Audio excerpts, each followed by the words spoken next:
Epístola aos Hebreus. Dizem que pelo estilo literário empregado pelo escritor, é possível que Paulo tenha sido escritor desta epístola também. Mas não há nenhuma certeza com relação a isso. Mas a impressão que quando a gente tem, quando vai ler essa escritura, esse livro, e lê os livros de Paulo, parece que a gente está lendo o livro do mesmo escritor. Tamanha similitude. Mas a gente não pode afirmar categoricamente isso. Hebreus capítulo 12, os 2 primeiros versículos, muito conhecidos. Diz assim: portanto, nós também, pois que estamos rodeados de uma tão grande nuvem de testemunhas, deixemos todo o embaraço e o pecado que tão de perto nos rodeia. Diga, embaraço. Embaraço. Diga, pecado. E corramos com perseverança ou paciência a carreira que nos está proposta, olhando para Jesus. Em minha versão aqui está escrito, fitando os olhos em Jesus, autor e consumador da nossa fé, o qual, pelo gozo que lhe estava proposto, suportou a cruz, desprezando a ignomínia, e está sentado à direita do trono de Deus. Quantos podem dizer amém pela palavra do Senhor? Nós que estamos rodeados de uma tão grande nuvem de testemunhas, deixemos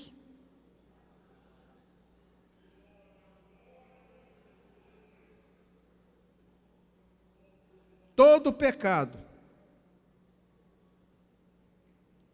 não, todo embaraço e o pecado que tão de perto nos rodeia. O escritor aqui fala de duas coisas. Primeiro, pecado.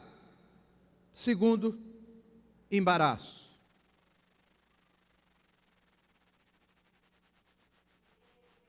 Ele diz, nós devemos deixar o pecado e o embaraço,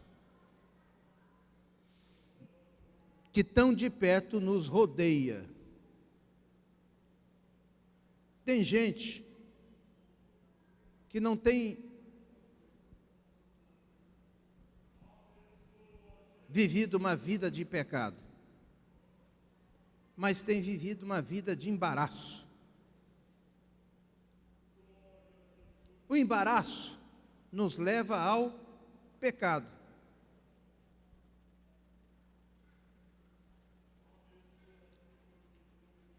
Tem gente, por exemplo, que o diabo sabe que se for tentar ele com o pecado, ele corre para os pés de Jesus e ele tem forças para vencer o pecado. Não que ele tenha força, mas porque Deus lhe dá força. O Espírito Santo.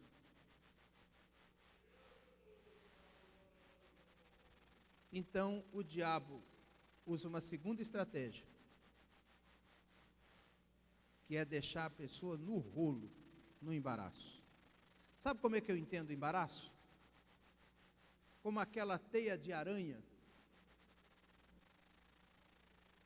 A aranha vai fazendo a sua teia, vai montando, devagar, com pressa, ela não tem pressa. E a teia de aranha é uma coisa quase que imperceptível. Ela é invisível, só tem que prestar muita atenção para entender uma teia de aranha. Principalmente quando ela se forma assim, em um lugar aonde você não é perto de uma parede, não é alguma coisa, no meio de um salão, por exemplo. E ela monta aquilo ali para quê? Para pegar as suas presas. A aranha, ela se alimenta de insetos. Então, o inseto vai voando ali, passa por ali, quando passa por ali, pum, é agarrado. E ele fica se debatendo ali. E aí é onde que a aranha vai e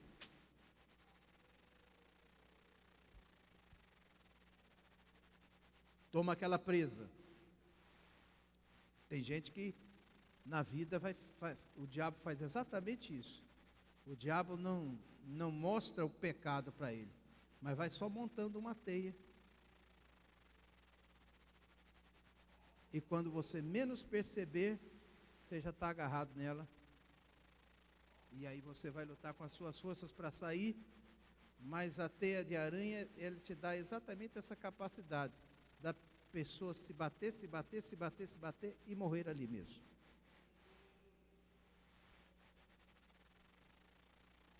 Quando eu vejo essa expressão embaraço, o que me vem como fotografia é a imagem de uma teia de aranha.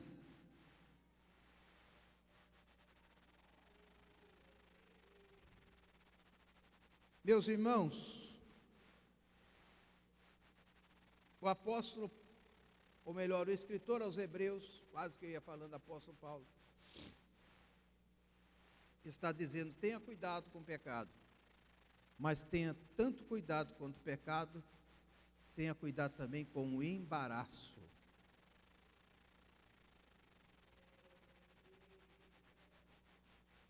Porque muitas vezes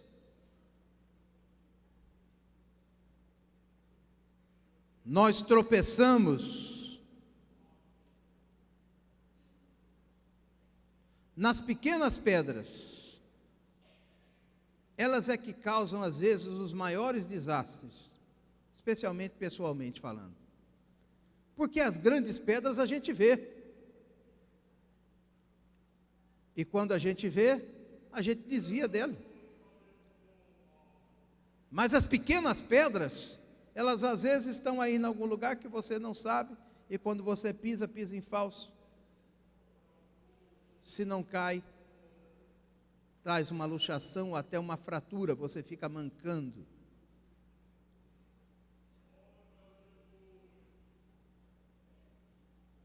O que a palavra de Deus está nos chamando a atenção aqui hoje é que a gente deve ter cuidado para vigiar nas coisas pequenas, para que a gente não dê oportunidade ao inimigo para nos levar para o pecado. Às vezes estas pequenas coisas são pequenos defeitos, coisas que às vezes nós não damos valor.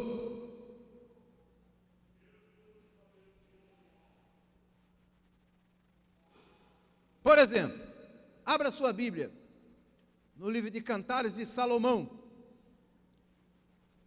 capítulo 2 e o versículo 15. Depois de Provérbios, Eclesiastes, Cantares. Pronto. Salmo, Provérbio, Eclesiastes, Cantares.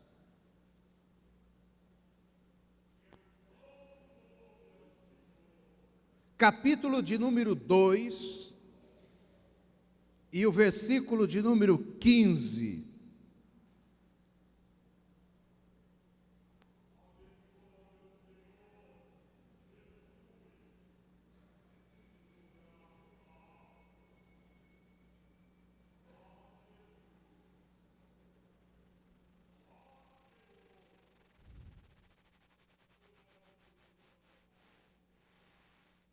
Os que já encontraram, digam amém.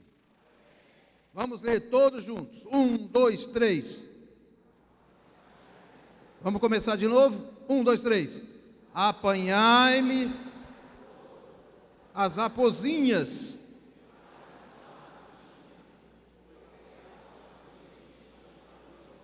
Aleluia. Essas vinhas em flor aqui é a nossa vida espiritual. É a igreja.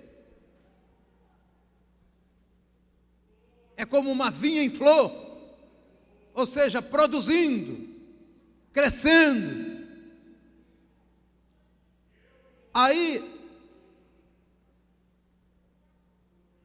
o escritor vem e diz: apanha as raposas, as raposinhas, que devastam as nossas vinhas, porque elas estão em flor. O que é uma raposinha? Bichinho bonitinho, até ajeitadinho. Dia desse eu vi um vídeo de uma pessoa fazendo carinho numa raposa, e ele chegava a virar para lá e para cá. É até bonitinho, o cachorrinho do mato assim. Aparentemente, tem até um certo ar de beleza na sua feiura. Porém, se você esquecer uma raposinha, não precisa nem ser raposa velha, uma raposinha, numa vinha, ela vai fazer um estrago que você não tem ideia. Quando as parreiras já estão floridas para dar uvas, as raposinhas vêm e comem todas as flores, os brotos, eles destroem a vinha que está em flor. Essas raposinhas aqui na nossa vida representam esses bichinhos de estimação, esses pecadozinhos de estimação, essas coisas que a gente acha que não causam grandes danos para a nossa vida espiritual, práticas do nosso dia a dia que aparentemente são inofensivas, mas que, se você não vigiar, elas são absolutamente destruidoras na vida de um cristão.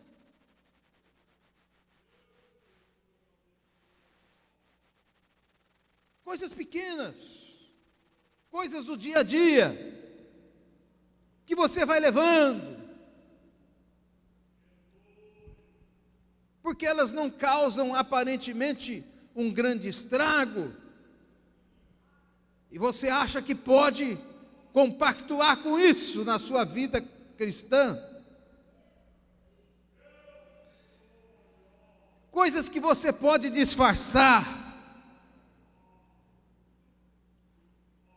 coisas que às vezes você faz e que aparentemente ninguém está vendo, e não é um grande pecado. Mas estas raposinhas, elas fazem um grande estrago na nossa vida. Há pessoas que estão embaraçados, enrolados, atrapalhados, e já não conseguem mais, por suas próprias forças, ficarem livres de situações que ao pouco foram embaraçando eles, e aos poucos foram comprometendo a vida espiritual deles. E eles hoje se sentem dependentes daquilo. Quando existe essa dependência, você passa a ser como uma vinha que está sendo destruído por uma raposinha. Hábitos, costumes, coisas que não causam uma grande repercussão, mas que você sabe que é errado, e que aquilo não está de acordo com a vontade de Deus, mas você vai se permitindo a viver aquela situação, e aquilo vai se tornando uma prática rotineira do seu dia a dia, e tudo aquilo que te impede de ter uma plena comunhão com Deus, que te afastam da Bíblia, que te afastam de uma vida de oração, que te afastam da casa de Deus, que te afastam de uma vida de plena santificação, que te afastam da comunhão com os irmãos, que te afastam das reuniões normais da igreja, que te afastam de uma vida de oração, que te afastam de um momento de adoração. Tudo isto são como pequenas raposinhas que já se instalaram na sua vinha, chamado vida espiritual. E que se você não cuidar disto rápido, e isso pode ser feito, e a palavra de Deus para mim e para você hoje é esta: aproveita que ainda você tem controle dessa situação, arranca essas raposas e essas raposinhas, para que elas não destruam a tua vinha que está em flor. Não é algo que Deus vai fazer, que nem o Espírito Santo vai fazer, e que nem um anjo vai fazer, nem um arcanjo, nem querubim, nem ninguém, nem um irmão, nem uma irmã. É você que tem que olhar para a tua vinha e dizer: eu preciso tirar esta raposa, esta raposa, esta raposa, esta raposa, porque eu preciso que a minha vinha cresça e produza. Tudo aquilo que te impede crescimento e desenvolvimento na vida espiritual é raposinha, é embaraço. Não é o pecado, é apenas o embaraço, mas que vai te levar ao pecado. Pastor, dá um exemplo prático nos dias de hoje. Posso dar. Por exemplo, tem gente que é viciado em internet.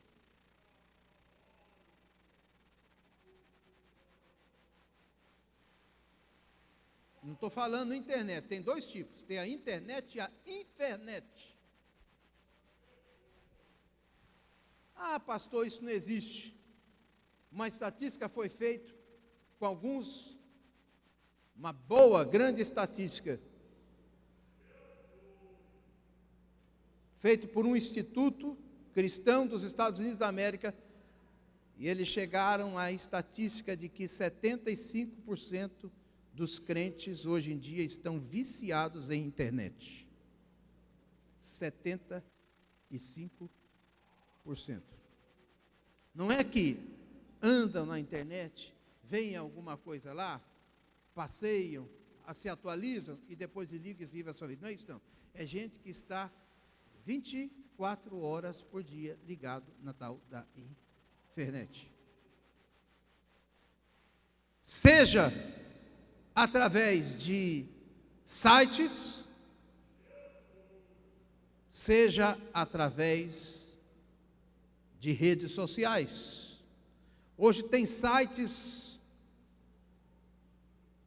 de fofoca gospel.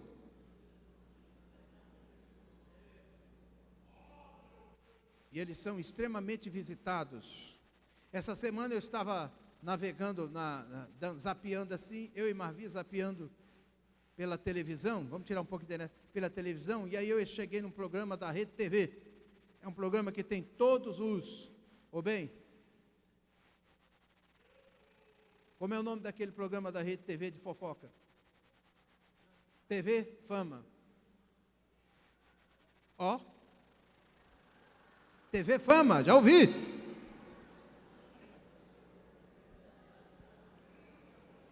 TV Fama. Aquele programa já está no ar pelo menos uns 10 anos, que eu me lembro.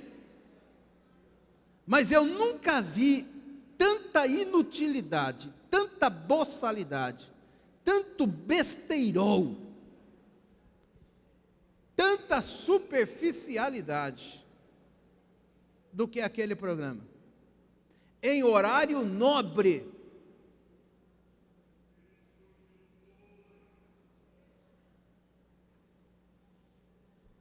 E aí, de vez em quando a gente passou ali, a Marvi ficou um pouquinho paradinha ali, eu falei, bem, pelo amor de Deus. Aí eu falei, como é que uma coisa dessa tem audiência? Naquele dia, eles pegaram a televisão, horário nobre, pegaram uma câmera, um camarada, um paparazzi desse, um maluco desse, aí ficou filmando uma pessoa quando saiu de dentro do carro, um artista, saiu de dentro do carro, aí ele fechou a porta do carro, aí foi andando assim, fulano de tal, está vindo com seu filho para o shopping. Aí entrou dentro do shopping, e eles estão filmando a pessoa. Daqui a pouco a pessoa subindo a escada, rolante. Aí depois entrou numa loja. Aí depois entrou no outro. Aí depois foi lá no lugar tomar um iogurte. Aí depois saiu dali, foi de novo para lá e para cá. Andou noutra loja. Aí daqui a pouco a pessoa observou que estava sendo filmada, fez assim. Irmão, eles ficaram uns 15 minutos de horário nobre. E nós acompanhando lá. Entrou no carro, saiu do carro, foi numa loja, voltou na loja, ele pegou a criança, eu não sei o quê. Aí agora entrou, aí tomou um iogurte, agora tomou um café, eu não sei o quê. E desceu a escada, e subiu a escada, e entrou no elevador, saiu do elevador.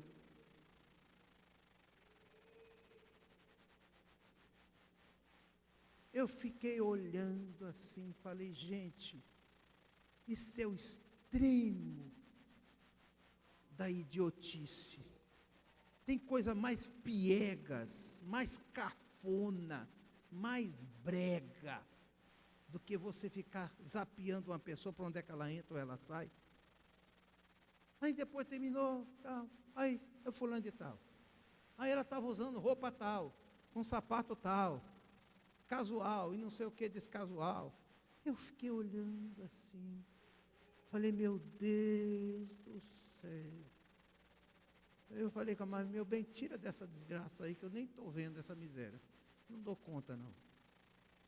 10 anos. Pelo menos 10 anos que aquilo está no ar. E sabe por que está no ar?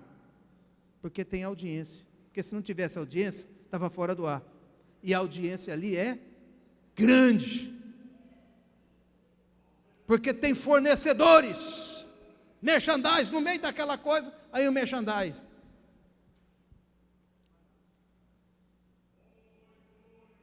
Assistir aquilo ali é pecado? Não. Não posso falar que é pecado. Mas é embaraço. É embaraço. Por quê, pastor? Você podia ter pegado aqueles 15 ou 20 minutos, ou uma hora que você fica ali na frente, se você estivesse utilizando ele para ouvir uma boa música evangélica, para ler a Bíblia, para meditar na palavra de Deus, ou para vir para a igreja. Nos antigos cultos de doutrina, quem sabe que ainda existe culto de doutrina? Quem ainda tem conhecimento que existe culto de doutrina na Assembleia de Deus? Quem é que sabe disso ainda? Levante a mão. Culto de doutrina. Culto de doutrina. Quem é que se lembra que esse culto ainda existe nas igrejas? Culto de doutrina.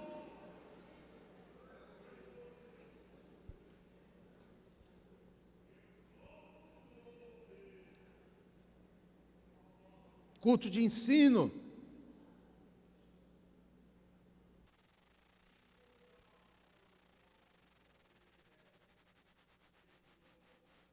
E os sites de fofoca gospel?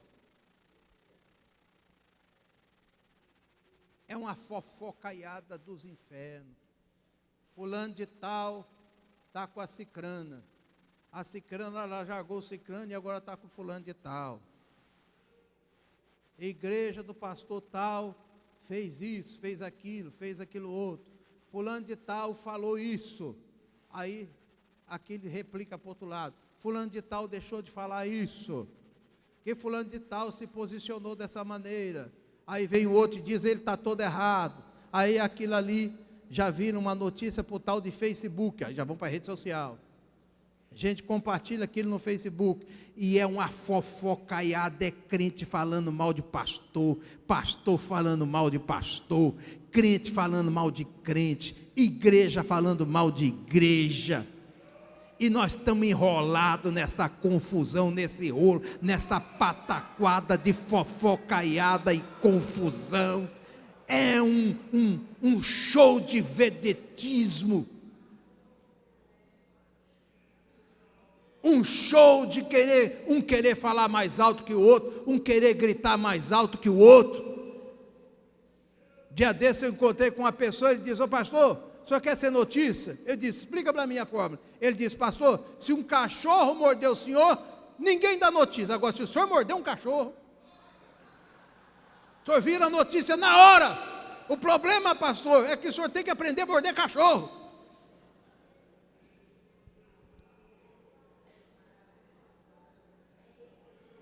E está cheio de pastor aí mordendo cachorro, só para virar notícia. É um show de vedetismo, um querendo impactar mais que o outro, um querendo falar mais forte que o outro, um querendo ser mais intelectual que o outro. E nós estamos alimentando essa turma e essa gente, porque isso faz bem para o nosso ego, faz bem para a nossa vaidade, para a nossa soberba. Esse troço vai retroalimentando, e nós vamos atirando um contra os outros, não nos respeitando, nos atacando mutuamente, nos mordendo uns aos outros, e o Satanás está fazendo festa lá no inferno e diz: estou entretendo eles com o que eu mais gosto, que é fofoca e confusão no meio do povo de Deus. É uma vergonha.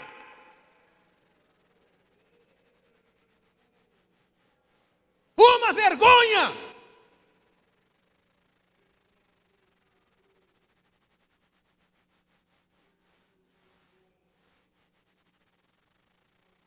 E o nome de Jesus Cristo vai sendo enxovalhado. Meus irmãos, obreiros, irmãos estão aqui, autoridades estão aqui. A gente vai e passa. Ninguém é eterno. A gente está aqui hoje, daqui a 10, 15 anos a gente não tem mais nada, a gente não é mais nada. É mais um ponto, mais um nome, mais um registro, um obituário. Mas a obra de Deus permanece para sempre. Isso aqui é muito maior do que nós todos juntos. O reino de Deus não é comida e nem bebida, mas é justiça, paz e alegria no Espírito Santo. Quem está entendendo o que eu estou dizendo, levanta a sua mão e dá glória a Deus.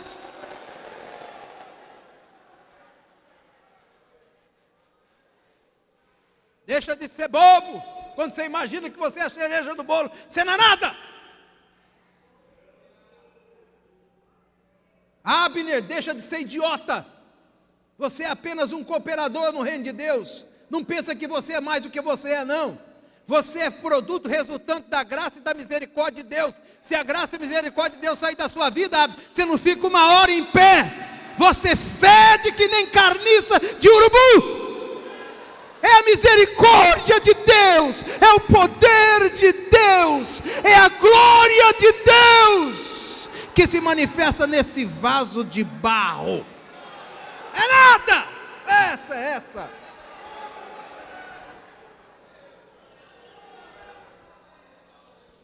Levante a sua mão e glorifique aquele que vive e que reina para sempre.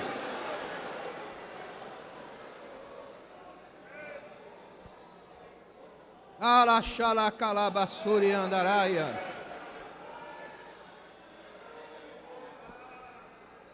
Fica olhando uns homens e umas mulheres bobo, povo bobo, enjoado, empanturrado. Tem uma turma de gente aí que está empanturrado do Evangelho. Perdeu a graça de Deus, perdeu a humildade, perdeu a simplicidade do Evangelho. Diga assim comigo: a simplicidade. Diga bem alto: a simplicidade é o mais alto grau da sabedoria e da intelectualidade. Para mim, as pessoas mais intelectuais e as mais sábias são aquelas que são mais simples.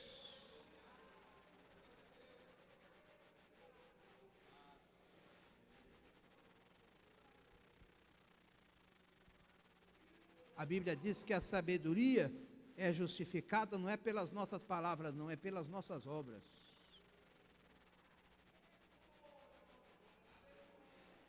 Bendito seja o nome do Senhor. Aleluia. Olha, meu irmão, quando a cadeira que a gente está sentado já não cabe mais a gente. Quando a posição que a gente está já não está cabendo mais a gente.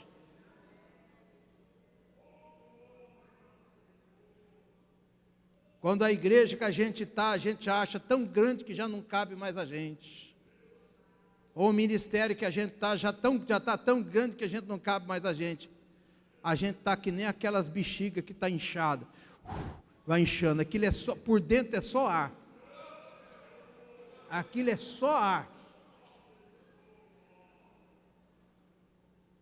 Aí de vez em quando o Espírito Santo diz assim, até libera alguém lá, vai lá, dá uma alfinetada nele. É uma bomba. Pô! Estava inchado desse tamanho. Eu já vi muito isso. Era uma coisa grandona, Magno. Daqui a pouco dá uma inchada assim, aí vira um montinho de plástico. Mas, gente, isso aqui não era o Abner? Era. Aí o que virou? É isso aqui, Abner, é isso aqui agora. Esse montinho de plástico.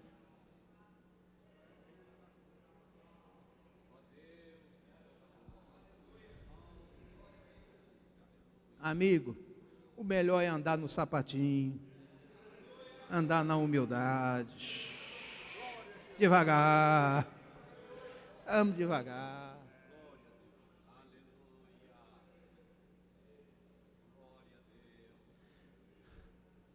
Quando eu vejo o Criador pegando uma bacia d'água, botando uma toalha no pé, nas costas, e lavando os pés de uma criatura,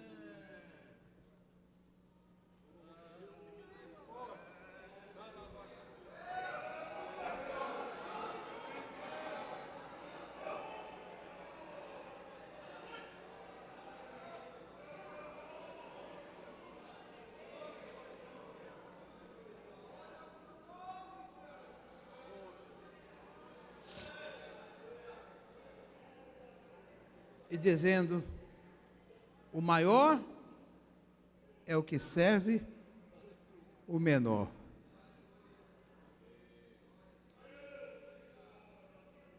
Eu fico pensando quem eu sou.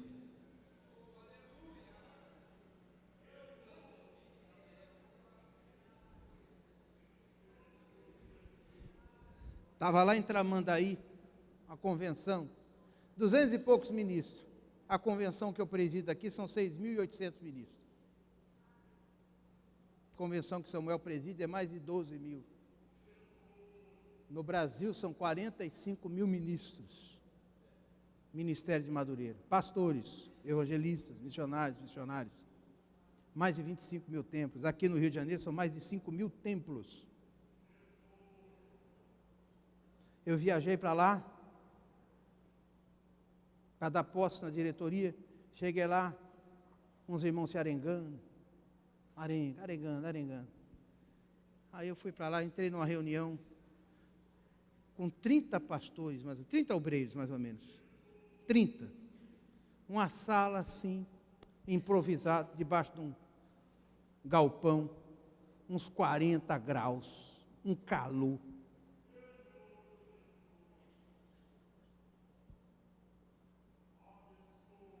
Eu falei com eles, irmãos, vamos achar um entendimento aqui. Aí sentei e fiquei ouvindo eles falar. Fiquei 3h30 sentado. E ouvindo eles falar. E o suor velho caindo aqui assim, caindo aqui. E eu 3 horas, um falava uma coisa, outro falava outra, de vez em quando dava uma estocada em mim, a outra dava uma estocada aqui, dava uma estocada aqui. Eu estou ouvindo. Quando deu umas 2 horas e tal, que eu estava suado, cansado, eu fiquei olhando e falei, gente, o que eu estou fazendo aqui? Podia ter mandado um representante, mandar alguém. Estou ouvindo aqui uns caras que eu não conheço, me falar um monte de baboseira. Eu poderia mandar levantar eles, mandar eles calar a boca. Eu estou ouvindo ali, eu pensando, podia estar lá no Rio Design, com a minha esposa, comendo um filé, com um pão, com queijo grande panadano, bebendo um bom suco. Crente não bebe outra coisa, bebe suco. Num ar-condicionado.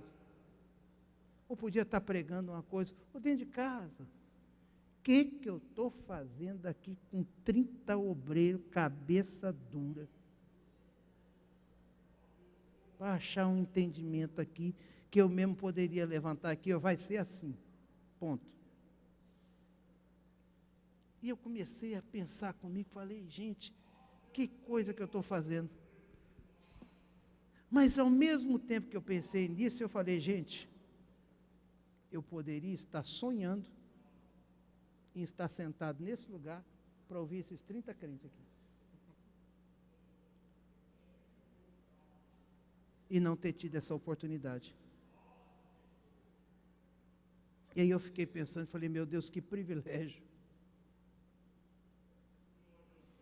Porque a tua palavra diz, bem-aventurados os pacificadores.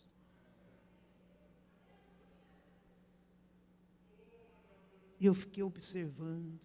Ao mesmo tempo que veio todos esses pensamentos, veio uma alegria na minha alma, que eu falei, gente, só a possibilidade de eu poder sair desse lugar e deixar todos em paz, servindo a Deus com alegria, com satisfação. E eu comecei a pensar quem eu era.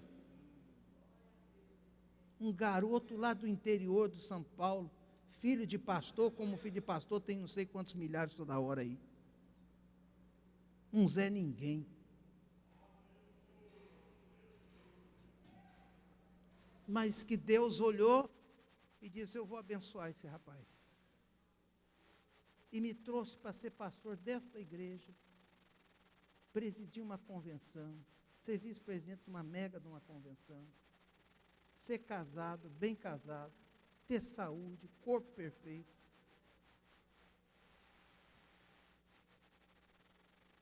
Ter conhecimento da palavra e poder viver essa palavra, ser salvo, lavado e remido com o sangue de Jesus, ter dons espirituais, Deus ter me dado o dom de poder pastorear. Eu fiquei imaginando quem eu era e o quem eu sou, foi me dando uma alegria, e eu disse, eu quero que vocês falem tudo que está no coração de vocês, fala tudo, vomita tudo, joga tudo para fora. Aí depois que eles jogaram tudo para fora, depois de umas 4h30 de reunião, ele disse, olha, a palavra de Deus é essa, assim, assim, assim, assim e assim. A chapa que vai ter aqui é essa aqui, ó. Vocês falaram até agora, agora Deus falou, vai ser assim. Vocês estão de acordo? Sim, senhor, pastor. Sim, senhor. Sim, senhor. Porque nós estávamos a falar, nós já tínhamos que falar. Foi lá, pastor, tem cuidado. Agora o irmão vai lá para o meio da igreja. Tem muita preocupação, tem uns irmãos aí que estão insatisfeitos. Disse, tem problema não. Cheguei lá, orei ao Senhor. Pai do Senhor, meus irmãos, abri a Bíblia e comecei a ensinar a palavra de Deus. Uns 15 minutos depois, estava todo mundo chorando. Eu disse, agora eu vou dar posse. O Nelson está aí, estava lá. Estava lá, Nelson? Pronto, ele estava lá, pronto. Está aí. E dobra o joelho aqui, dobraram o joelho. Orei, botei a mão na cabeça, todo mundo disse, está tudo em paz, abraça uns os outros aí, pede perdão, quem tem que pedir perdão, fala em língua estranha no ouvido do outro aí, vamos embora, vamos caminhar para frente.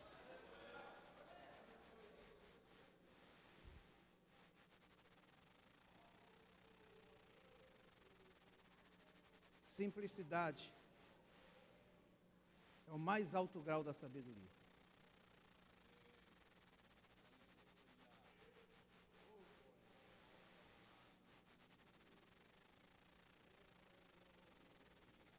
Aí, sabe o que aconteceu?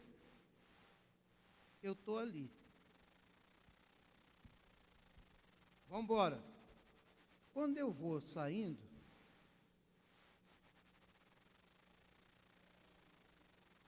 eu vou terminar com isso.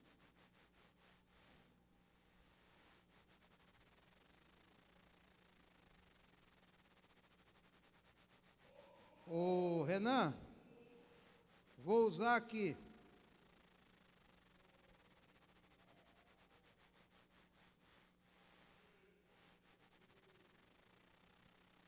Vocês estão com pressa? Eu também não.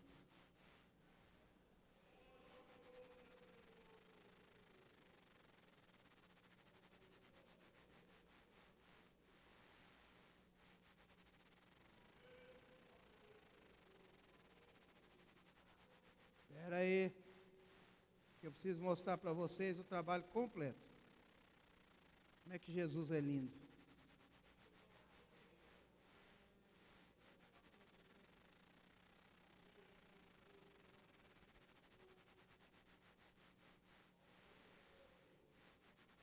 Estou tentando fazer isso aqui, senhor Renan, para mostrar para o povo o que Deus vai fazer comigo lá e com essa igreja naquele lugar.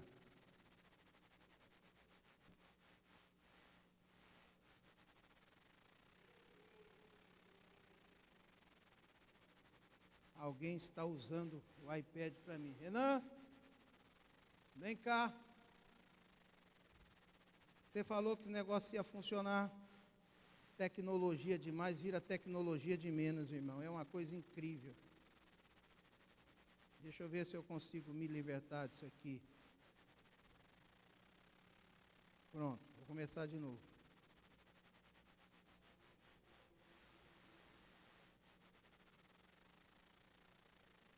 Bora. Vamos ver se agora vai. Não foi. Ah, mas que pena. Oh, meu Deus. Vem cá você.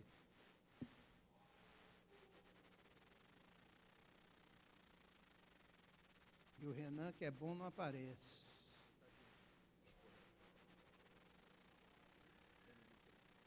Cadê, Renan? Não funcionou nada aqui. Mostra aqui. Vê se você consegue. Eu estou saindo. Olha como é que Deus faz.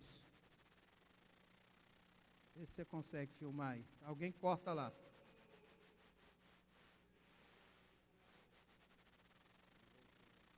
Ele voltou lá. Tem que esperar ele subir.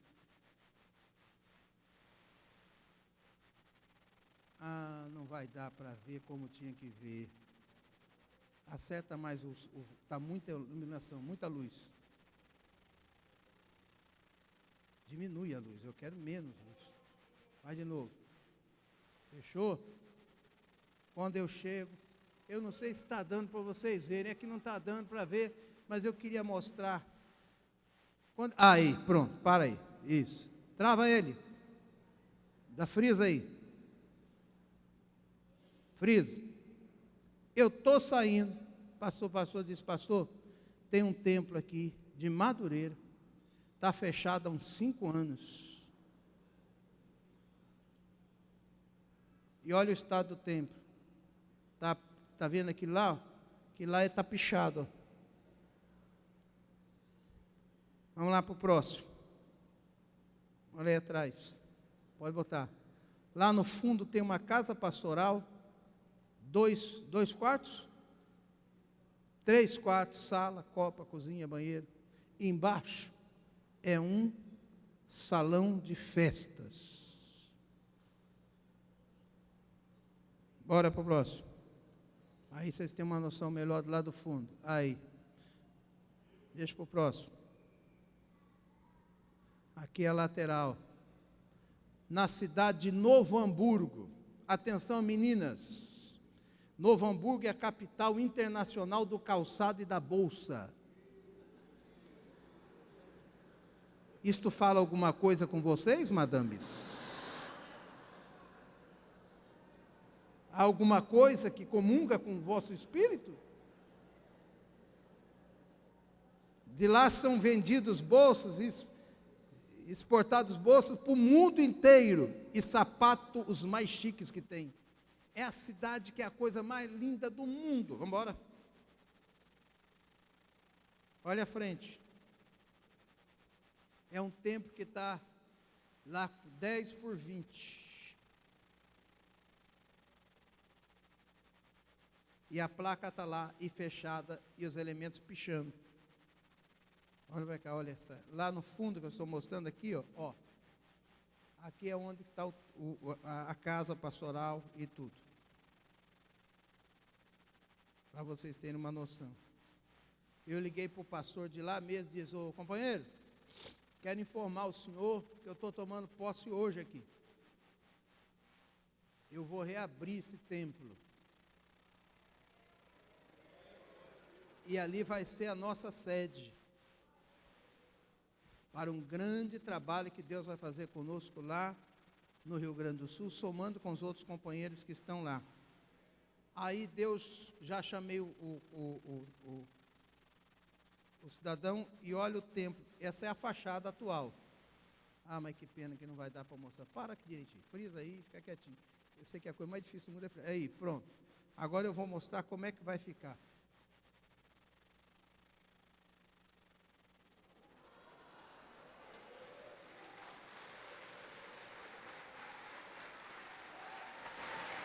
Pode aplaudir Jesus mais forte.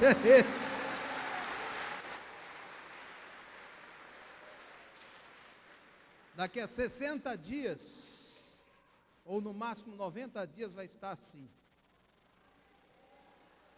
Essa semana eu vou mandar alguém viajar para lá. Você nem sabia disso, rapaz. Faz de conta que você não sabe ainda.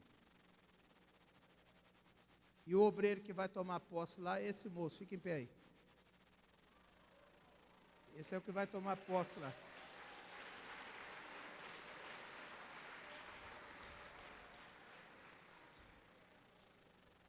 Fui para lá para resolver problema de cabeça dura e ganhamos um tempo.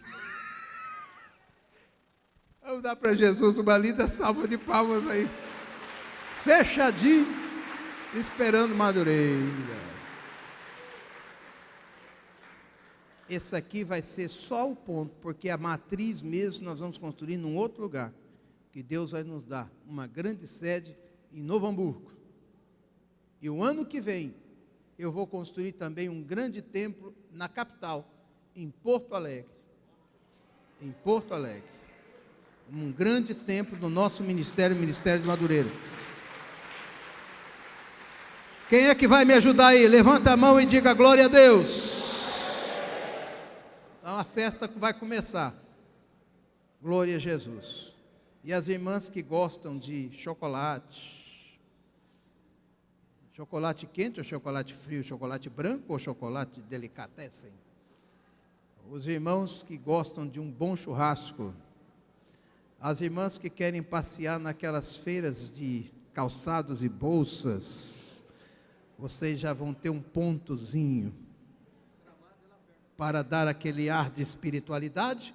Vocês vão para cultuar a Deus, coopera e depois vai para feira missionária. Vamos colocar em pé.